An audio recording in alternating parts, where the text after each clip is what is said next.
I was for sure chubby. When I turned 21, I started drinking pretty heavily out in Arizona and just was like eating burritos, like 2 a.m., burrito, beer. I gained weight quick. You know, I didn't know it at the time because you don't look, you know, and all of a sudden I was like, man, I'm kind of big. It is so hard to lose weight. When I stopped drinking, I'm an alcoholic, so I drank like every night. When I stopped drinking, my body still needed the sugar. And I didn't get it at first, but I ate chocolate chip cookies every night for like 6 months.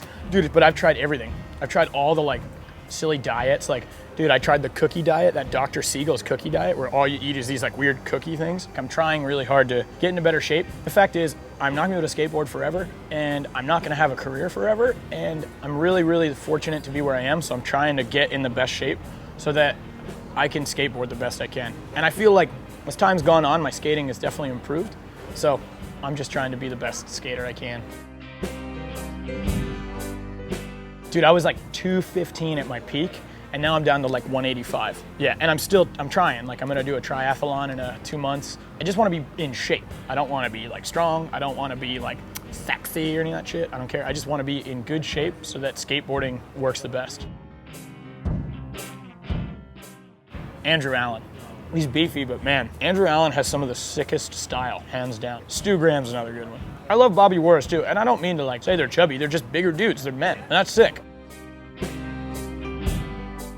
We went to Cyprus. Our friend on the trip was gay, and I have no problem with gay, straight, whatever, be what you are. And we're asking all these questions, kind of the same way, like, you know, when you're a bunch of dudes, you talk about like sex and stuff. And so I was like super intrigued by it, and I was getting my Rob Brink on, and I was just asking all these questions. And when we were done talking about it, I thought it was really funny how they had like different names for everyone. Like there's like a bear, and there's like a cub, and an otter, and all these funny things. And I was like, dude, I want to do a graphic where it's all those things walking through the forest holding hands. You'd see the graphic and be like, ah, that's cool, like a bunch of weird animals walking through a forest. Like, that otter shouldn't be there, you know? I remember getting the first one and just being like, oh my God, it is so awesome. I'm all for gay rights. I think that is like the craziest thing in this country, that like, they're like, you can't get married. That's like being like, I'm sorry, you're African American, you can't drink this from this water fountain. So that's kind of my whole like to all that.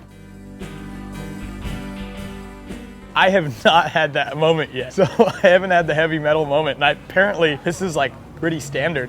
Haslam was telling me he went to see Sabaton. Well, he had the moment, like watching him play, you know, probably during like Nuclear Attack or something like that. And he's just like, just tears. And he was telling me all about it. And I was like, dude, no way, that's not normal. When we went to Wacken, this metal festival, we camped out, and there was this guy, his name was Det. And he was from the UK, and he was telling us like all about it, like the most emotional dude I've ever met. And he's like, oh, I have these moments, you know, and he just cries at all these concerts where like, he's like, I'm so angry, but I love it so much, and I just start crying. And I've been like, dude, I'm gonna have the moment, and I'm really excited. And I was hoping it was gonna happen. At Wacken, we saw this band Watain at like 1 a.m. last night of the festival. Unfortunately, the tears have not flown yet. But when they do, it'll be like on Facebook, or I'll tweet it. I'll be like, just cried at my first metal show, OMG, hashtag thick. Dude, this one changed my life. And I mean, it sucked at the time, but in hindsight, like best thing in the whole world. Let me backstory. Tore my ACL first time. I got depressed. I drank a lot. I really wanted to make it in skating when I was like younger. You know, when I was like 18, 19, I was like, I really want to be sponsored. I want to do the whole thing. When I tore my ACL, I just kind of was like, fuck, like it's done. You know, like my dream of trying to become a skateboarder is done. I started going to school, and I just wasn't happy, so I drank a lot. New Year's, so we go out to this party. Before I even went out, a buddy of mine and myself were at my apartment in Westchester, and I filled up a gallon jug with wine, with like different wines. So I brought this jug out with me. We go to this party, and basically this fight breaks out, and some girl goes over to my friend Chase and pushes him. And I'm like, whoa, what the fuck's your problem? And she turns to me, and she just goes, psh, and she punches me in the face. And I was like, whoa, because I haven't been punched in the face a lot. And I just like kind of like back up. My buddy comes over, grabs me, and he's like, let's get out of here. So when we walk out, it's in Pennsylvania, it's in Westchester, it's like old, so it has like those glass rectangles on the side. And he like punched 2 of them out, you know. Shows me his hand, and he's like, blood everywhere. And I'm like, oh my God, you have blood all over, we have to call the ambulance. It was like so stupid. And I literally called the police on myself. And I'm like, my friend, he's hurt. They come over, like police come, and let me see your ID. And I'm like, okay. So I pull a wallet out of my back pocket, and I look in it, and I'm like, dude, this isn't me. The night had been spotty. I'm like, oh my God. So I take the wallet and I throw it. And the cop's like, hey, what the hell are you doing? Comes over, grabs the wallet, and he's like, that's not you. He goes through my pockets, and dude, in my pockets, this is the list of stuff I had. A wallet, a checkbook, super lame, I apologize. Not mine, sticky fingers. A wallet, a checkbook, half of the bathroom doorknob, a set of Allen keys, and then a Billy Idol greatest hits. That was what I took. They, were like, you were stealing, and they look at all my stuff, they're like, you. Handcuff me, and they go to throw me in the car. My buddy was there, and I was like, what are you doing? He needs help, like being super dramatic. I get to the station, they fingerprint me, whatever, and apparently that night I was like, you fucking pigs. I don't remember that part. The police officer told me that. I had to clean up vomit because I puked in the middle of the night. So I wake up, I'm like, what's going on? They just let us go. So whatever, I go home. So a week later, they come and rearrest me because I had a warrant out.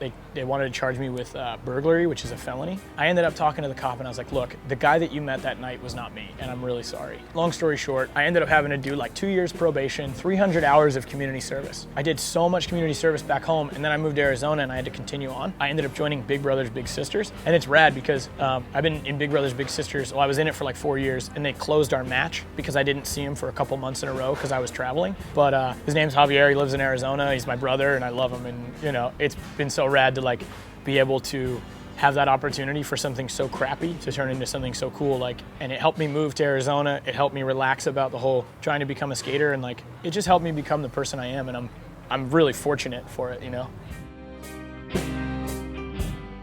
I'm from the Westchester area, and I really wasn't like good friends with Bam or anything like that. As I got older, I got to know him, and I think he's a really rad dude. He was like one of my idols growing up, man. Like, I remember he came over to my mom and dad's house, and I had a barn growing up, so I would skate in my barn. I'd set up these like janky ramps over like benches and stuff with like water jugs and all this stuff. And he came over to collect money because I bought a pair of S's off him, and for like 20 bucks that were used. And he came over and skated with me in my barn and did a varial heel flip off the bump over the table thing, and then I gave him 20 bucks, and it was like, wow, Bam just came to my house. It was sick. Right after I turned pro, I went back for Christmas to go just skateboard and visit my family, and we were skating at his house, and he came out, and he was like pretty drunk, but he was like so cool, and he was like, hey man, like congratulations on turning pro, like you deserve it. And he was so nice and genuine, and it just was like, dude, that is so sick to have one of my like childhood idols like congratulating me and like being genuine about it. It was rad. I asked Haslam, I was like, hey man, because he does a bunch of like art and stuff, and it's really cool. Would you do a graphic for me? And he was like, yup.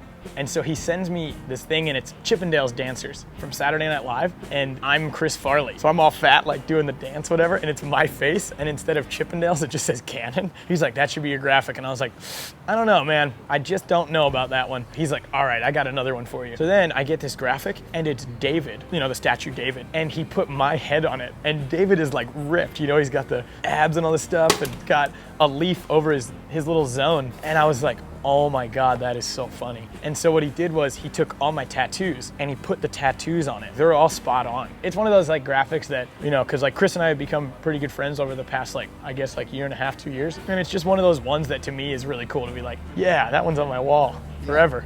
He's awesome. Antoine's still on the team. He just didn't come through with footage. He's had some ups and downs in his life. I had to talk with him a couple weeks.